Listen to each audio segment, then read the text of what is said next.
This Boxing Day, we're having a satay day, and I really want to make my own charcoal grill. I've already tried once and it failed, but this time I'm using flameware clay. It worked for a fry pan. Will it survive burning charcoal? Let's find out. So I'm using 4 kilos of clay for the barbecue divided into 2 and another 800 grams for the grate. So I take the first piece of clay, that's 2 kilos, and I pat it down onto the wheel and center.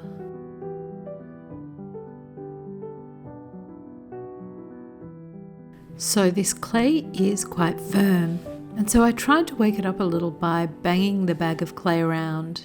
I also left the clay wrapped in a wet towel for a week.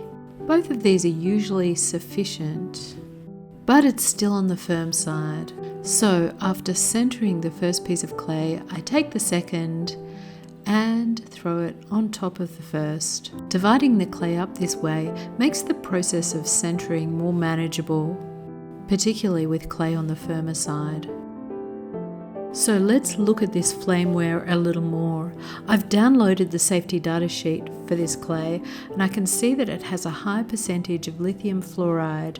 And that makes sense. So lithium fluoride can be used to create materials with a low thermal expansion, which is what we want when making ceramics that are subject to direct flame. Something to consider here is the difference between flameware and ovenware. As pots are heated and cooled, they expand and contract.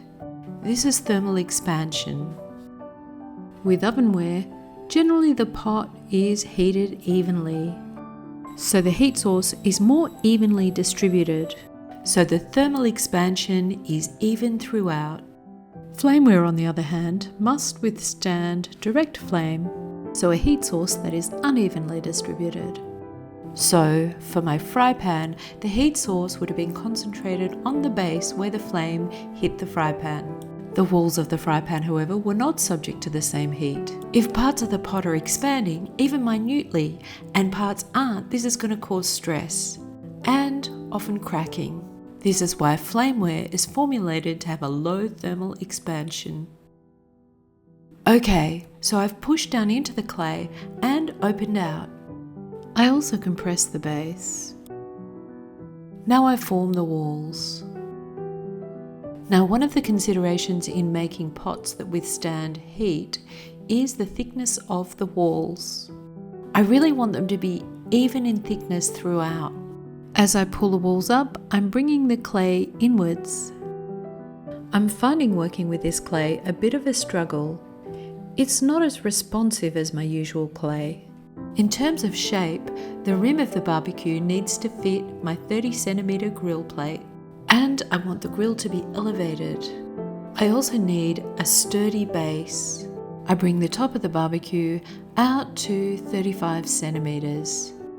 This will allow for the grill plate to sit on top and take into account shrinkage. I wire through and set aside to dry to leather hard.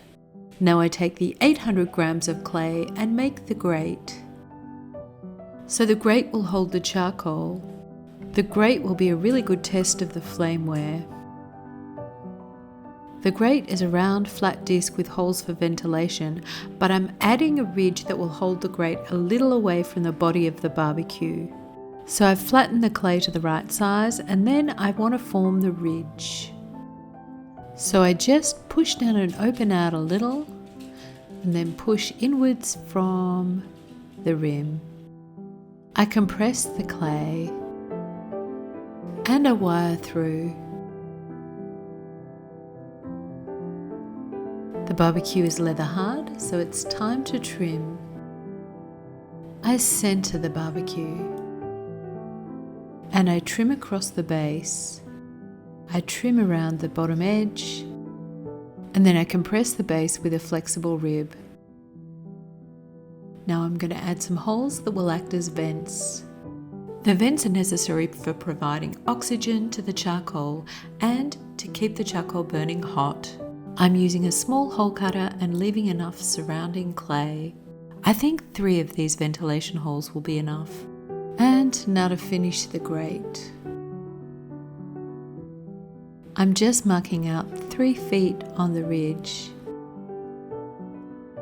I'm using my circle guide for equal thirds. And once marked, I'm just cutting away the clay between those feet. If you enjoy projects like these, be sure to subscribe if you haven't already done so, and like and comment below. The idea behind these feet is that they hold the grate full of charcoal away from the body of the barbecue. Now I flip the lid to trim and finish the grate. So I just smooth and compress the base. Now I'm just going to make holes in the grate using a small hole cutter. The holes are kind of random, but I do mark them out so I get them evenly spaced. Quick tidy to remove any burrs.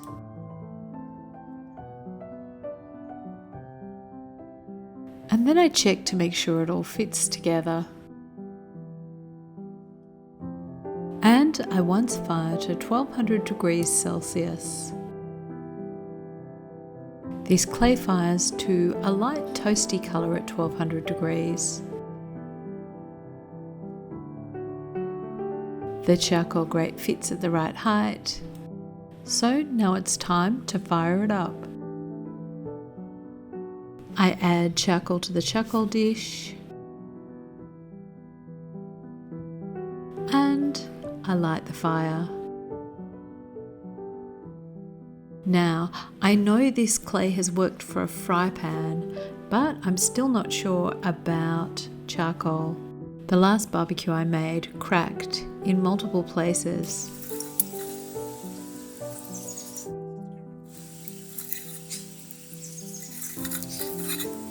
And while it's cooking, a loud crack. I keep going. So I get the charcoal to a glowing stage and then add the metal cooking plate. And after the plate gets hot, I add the satay.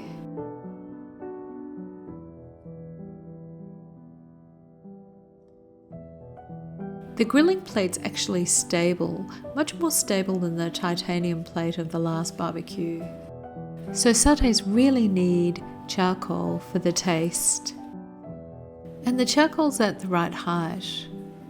I think this is important as charcoal's quite fast burning.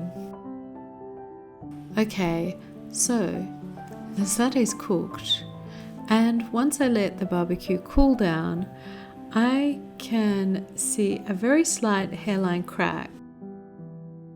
It looks like it starts where I've cut into the clay for the foot. Once again, if you do experiment by making pots that you use with a direct flame or with charcoal, please be sure to take every safety precaution. For more cooking with clay, why not check out my clay curry pot video where I come up with another solution for the problem of flame wear. And as always, happy potting.